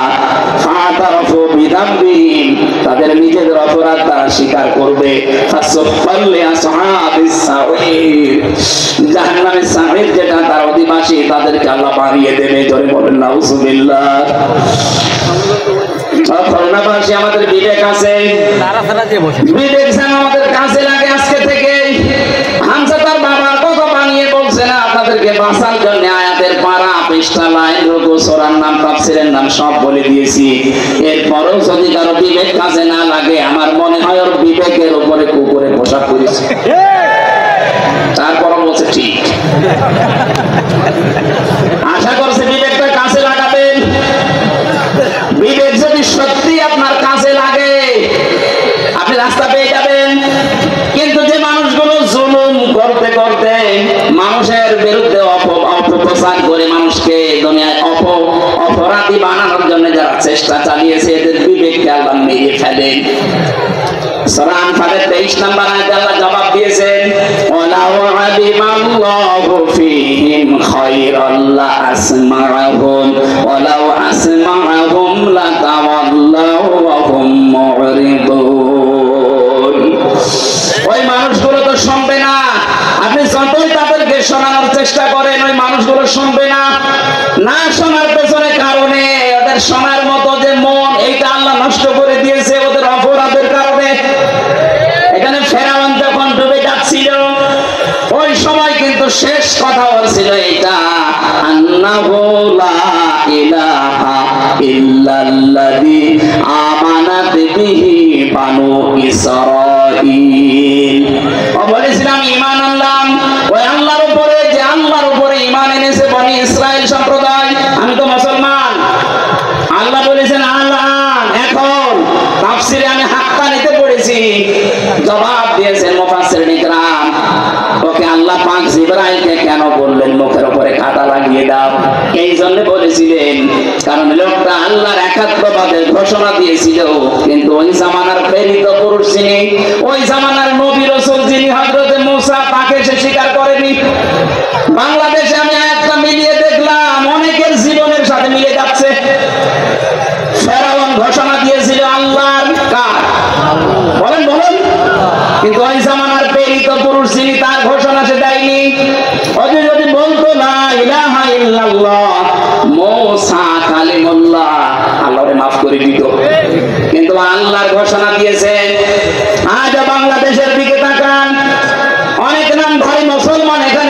আছে তারা আল্লাহর ঘোষণা দেয়, আল্লাহর হুকুম মতো নামাজ পড়ে, রোজা রাখে, হজ করে, দান সাদকা করে। এই যে চারটা কথা বললাম, এগুলো হুকুম কার? আরো জোরে। এগুলো কি একটা রাসূলের হুকুম? বলেন না কেন? নামাজ পড়ে, রোজা রাখে, হজ করে, দান করে, হুকুম কার? আল্লাহর বিধান হয়তো মানে, কিন্তু এই জামানার যিনি প্রেরিত পুরুষ, কিয়ামত পর্যন্ত যিনি নবী আর রাসূল, তার রিসালাতের ঘোষণা যখন দিতে বলা হয়, তার জীবন মানার কথা তখন বলে না এটা রাজনীতি। আল্লাহর কসম, আপনারও মরণ হবে ফেরাউনের মতো। ও যদি আমার আল্লাহর ঘোষণা দিয়ে, রিসালাতের ঘোষণা না দিয়ে মারা যায়, ওকে আল্লাহ যদি বলে তোর ঈমান নসিব হবে না আল আন, এখন কেন? আপনিও যারা এই দেশে আছে, বহু মানুষ আমরা দেখতে পাচ্ছি, বলে আমরা কি নামাজ পড়ি না, রোজা রাখি না, হজ করি না, দান সাদকা করি না, করে এরকম কার? বলেন বলেন। কিন্তু এই জামানার প্রেরিত পুরুষকে মুহাম্মদ রাসূলুল্লাহ, তার জীবনের 23 বছরের জিন্দেগি নবুয়তের, সেটার 13 বছর আপনি মানেন মক্কাটা, মদিনার 10 বছর বলতে গেলে আপনার কাছে রাজনীতি মনে হয়? আপনার মরণ হবে ফেরাউনের মতো। বিবেক কেন কাজে লাগে না? বিবেকটা কাজে লাগান এখন। ফেরাউন এখনো মিশরের পিরামিডে আছে। ফালিয়াউমা নুনাজ্জিকা বিবাদানিকা লিতাকুনা লিমান খালফাকা আয়া। তোকে আমি নিদর্শন করে রাখলাম, কিয়ামত পর্যন্ত তোর পেছনে যারা আসবে তারা যেন তোকে নিয়ে শিক্ষা নিতে পারে। কিন্তু না, ওয়াইন্না কাসীরাম মিনান নাসি আন আয়াতিনা লাগাফিলুন। অধিকাংশ মানুষ তোকে দেখতে যাবে, তোকে দেখে আসবে, তোকে দেখা পর্যন্ত শেষ, কিন্তু তারা শিক্ষা নেবে না। এই দেশে যারা দায়িত্বে ছিল, অনেক মানুষ বাইরের বিভিন্ন দেশ ভ্রমণ করেছে, ওখানে যাওয়ার পরে বিভিন্ন নিদর্শন গুলো দেখেছে, কিন্তু দেখার পরে তাদের বিবেকে কাজ করেনি, বিবেক মরে গেছে। ইন্না শাররাদ দাওয়াবি ইনদাল্লাহি সাম্মুল বুকমুল লাযিনা লা ইয়াকিলুন। সূরা আনফালের 22 নম্বর আয়াতে আল্লাহ জানিয়েছেন, যত সৃষ্টি আমি করেছি সবচেয়ে নিকৃষ্ট আমার কাছে ওই লোকটা যার বিবেক কাজে লাগে না। আমাদের অন্তত আল্লাহ যাদের বিবেক দিয়েছে, বিবেকটা কাজে লাগাবেন না লাগাবেন না? যারা লাগাবেন না তারা বিশ্বাস করবেন আপনি জাহান্নামী। আলাহুম আয়ুনুল লা ইউবসিরুনা বিহা। আল্লাহ আমাদের চোখ দিয়েছেন, যেটা দেখার দরকার ওইটা আমরা দেখি না, যেটা না দেখা দরকার ওইটা আমরা অনেকেই দেখছি। কথা বলেন ঠিক কিনা? যাদের মোবাইলে এমন কোন দৃশ্য আছে যেটা নিজে দেখলে আনন্দ পায়, অন্য কেউ দেখলে লজ্জা পায়, এমন দৃশ্য নেই? কথা বলেন না কেন? যেগুলো আছে এই মুহূর্তে ডিলিট করা লাগবে। যেটা নিজে দেখলে আনন্দ পাচ্ছেন, অন্য কেউ দেখলে আপনি কষ্ট পান, লজ্জা পান, এই দৃশ্যটা হারাম, এটা এই মুহূর্তে ডিলিট করা লাগবে। কারা কারা ডিলিট করবেন হাত তোলেন তো দেখি, আমার মোবাইল দেখি। এদিকে আসুন, নিয়ে আসুন তাড়াতাড়ি। হ্যাঁ দেখেন তো কি আছে, বলেন তাড়াতাড়ি বলেন। আমি মাহফিল শেষ করে মোবাইল রাখছি, এটা রেখে দেন তো আমি দেখবো।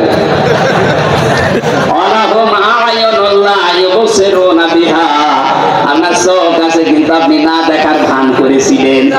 28 অক্টোবর আপনি দেখতেছেন, তারপরও দলীয় লোক কিছুই বলেননি। কথা বলেন এখন। আজকে ওর 100 ভাগের 1 ভাগ কিছু হলে আপনি চিল্লিয়ে ওঠেন কেন? ওই সময় আপনার বিবেক কি মরে গেছে? ওই সময় আপনার চোখ ছিল না? ওদের কান আছে কিন্তু ওরা শোনেনি। দুনিয়ার সব কিছু শুনতো, আমার কোরআনের কথা শুনতো না। কথা বলে ঠিক কিনা? কত কিছু রেডিওর পর্দায় শুনতেন, টেলিভিশনে শুনতেন, পত্রিকায় শুনতেন, শোনার পরও বলতেন না।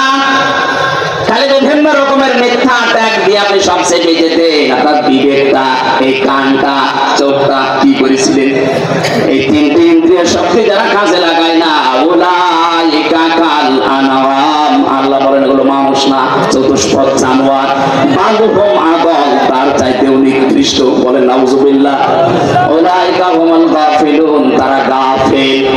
আল্লাহ এই আয়াতটা বাস্তব জীবনে আমরা যেন সেট করতে পারি, সেই তৌফিক দাও। বলেন আমিন। আবু হুরায়রা রাদিয়াল্লাহু তাআলা আনহু থেকে বর্ণিত হাদিস বলেছিলাম, মান কারাআল কোরআনা, যে ব্যক্তি কোরআন পড়ে আর এই উদ্দেশ্য নিয়ে 65 বছর আগে মাদ্রাসা কায়েম করা। কথা বলেন ঠিক কিনা? যারা কোরআন পড়ছেন আপনারা কোরআনকে যারা এজাহার করার চেষ্টা চালাবেন, এজাহারের 99টা অর্থ আছে। এজাহার মানে প্রকাশ করা, এজাহার মানে দাঁড় করানো, এজাহার মানে বিজয় করা, এজাহার মানে কায়েম করা। কোরআন যারা পড়ে এবং কোরআনকে যারা বিজয় করার জন্য চেষ্টা চালায়, ফাহাল্লা হালালাহু ওয়া হারামা হারামাহু, এর ভেতরে হালালকে হালাল জেনে মেনে নেয়, হারামকে হারাম জানার পরে ছেড়ে দেয়। আদখালাহুল্লাহুল জান্নাহ, আল্লাহ পাক তাকে জান্নাতে প্রবেশ করিয়েছে না করাবে? হ্যাঁ, না না, আদখালা এটা মাসি, আদখালা ইদখিলু এটা অতীতের শব্দ। নবীজি বোঝাতে চেয়েছেন কোরআনে কারীম যদি তোর দেশে কায়েম হয়ে যায়, বিজয় হয়ে থাকে, তাহলে কোরআনে কারীম বিজয় থাকলে হালালকে হালাল মানা, হারামকে হারাম মানা সহজ হবে। আজ কোরআন এই দেশে কায়েম নেই, এজন্য হালালকে হালাল জানার পরও আমরা অনেক কিছু মানতে পারি না। কথা বলে ঠিক কিনা? হারামকে হারাম জানার পরও আমরা অনেক কিছু ছেড়ে দিতে পারি না। এটা কোরআন কায়েম থাকলে, বিজয় থাকলে আপনি বাধ্য হবেন। এই জন্যই দরকার এইরকম মানুষগুলোকে কোরআন বুকে নিয়ে যেন সংসদে 151 জন যেতে পারে। এই ব্যবস্থা আমরা করে দিতে রাজি নেই। হচ্ছে আগামীতে 53 বছর তো আমরা দেখেছি, বাবা চালিয়েছে, স্বামী চালিয়েছে, চাচা চালিয়েছে, বউ চালিয়েছে, ভাবি চালিয়েছে। এখন শুধু বাকি আছে এই কোরআন দিয়ে দেশ চললে কেমন দেখা যায়। কথা বলেন ঠিক কিনা? আমার জীবনের সবচাইতে বড় স্বপ্ন যে 56,000 বর্গ মাইল এটা দিয়ে চলছে। আল্লাহ যেন এটা দেখে মরার তারপরে তৌফিক দেন। যারা যারা চান এটা দিয়ে এই দেশ চলুক, একটু হাত তুলে আল্লাহকে দেখিয়ে দেন। লিল্লাহি তাকবীর। এই দাবি যদি আমাদের এই দেশের 18 কোটি মানুষের কাছে নাও পৌঁছায়, আরো সে পৌঁছে গেছে ইনশাআল্লাহ। আল্লাহ এই উদ্দেশ্য নিয়ে আমাদের যেন মাফ করে দেন। আল্লাহুম্মা আমিন। লা ইলাহা ইল্লা আনতা সুবহানাকা ইন্নী কুনতু মিনাজ জালিমিন। লা হাওলা ওয়ালা কুওয়াতা ইল্লা বিল্লাহিল আলিয়্যিল আযীম। এই মোনাজাতটা বসে করেন, মোনাজাত বসে করেন, আমি মুসাফির মানুষ। রব্বানা যালামনা আনফুসানা ওয়া ইল্লাম তাগফির লানা ওয়া তারহামনা লানাকুনান্না মিনাল খাসিরিন। রব্বুল আলামিন, খুলনা শিরোমণি ঐতিহাসিক এই ময়দানে 3 দিন ব্যাপী তোমার কোরআনের কথাগুলো হচ্ছে। সর্বোপরি দিবসে আমরা বিবেকের উপরে কিছু কথা বলার পর, শোনার পরে হাত তুলেছি। রব্বুল আলামিন, তুমি আমাদের বিবেককে কাজে লাগানোর তৌফিক দাও। বিশাল আয়োজনে যদি সওয়াব দিয়ে থাকো, কোটি কোটি গুণে বাড়িয়ে দাও। এই আলোচনার সাথে, এই মাহফিলের সাথে যারা যুক্ত আছে, যাদের মা বাবা নেই, আল্লাহ কবরগুলোকে সওয়াব পৌঁছিয়ে শান্তি বৃদ্ধি করে দাও। আজকের মাহফিলের সভাপতি তোমার গোলাম অধ্যাপক মিয়া গোলাম পরোয়ার, আল্লাহ তার বাবাকে হারিয়েছে। সন্তানের হাত নাকি তুমি ফেরত দাও না। তার অনেকগুলো ভাই বোন হাত তুলেছে। সন্তানদের ওসিলা করে মরহুম মিয়া আব্দুল হামিদকে মাফ করে দাও। তার কবরটা জান্নাতুল ফেরদাউস বানিয়ে দাও। আল্লাহ তাআলা ডাক্তার শেখ মহিউদ্দিন সাহেব কিছুক্ষণ আগে দোয়া চেয়েছে তার বাবার জন্য। মরহুম শেখ আকিজউদ্দিনকে তার স্ত্রী সহ কবরে আছেন, মাফ করে দাও। এই মাহফিলের সাথে যারা জড়িত, এই মাদ্রাসার দায়িত্বে যারা আছে, হযরতে ওমরের মতো তাদেরকে তুমি ক্ষমা করে দাও। সম্মানিত মা বোন যারা এসেছেন, এদেরকে তুমি খাদিজার মতো, আয়েশার মতো বানিয়ে দাও। অনেকে স্বামী সংসারে অশান্তিতে আছে, আল্লাহ তুমি তাদেরকে শান্তি দান করো। তাদের পেটে এমন সন্তান দান করো আল্লাহ তাআলা, যেটা হযরতে ওমরের মতো হবে, হযরতে আবু বকরের মতো হবে, হযরতে খালিদ ইবনে ওয়ালিদের মতো হবে। 3টা বছর আমি জেলখানায়, আমি অসুস্থ হয়ে পড়েছি। আল্লাহ, স্বাভাবিক হচ্ছে না শরীরটা। তোমার কাছে আমি ভিক্ষা চাই, আমার কণ্ঠ, আমার শরীর, আমার এলেমকে তুমি আগের অবস্থায় আবার ফিরিয়ে দাও। এই মাহফিলের সাথে যারা জড়িত আছে, যে যুবকদেরকে মা পেটে নিয়েছে, মায়ের পেট তুমি ধন্য বানিয়ে দাও। এই শিরোমণি এলাকায় মাটির নিচে যত মানুষ ঘুমিয়ে আছে, কোরআনের ইজ্জতে মাফ করে দাও। আগামীতে এই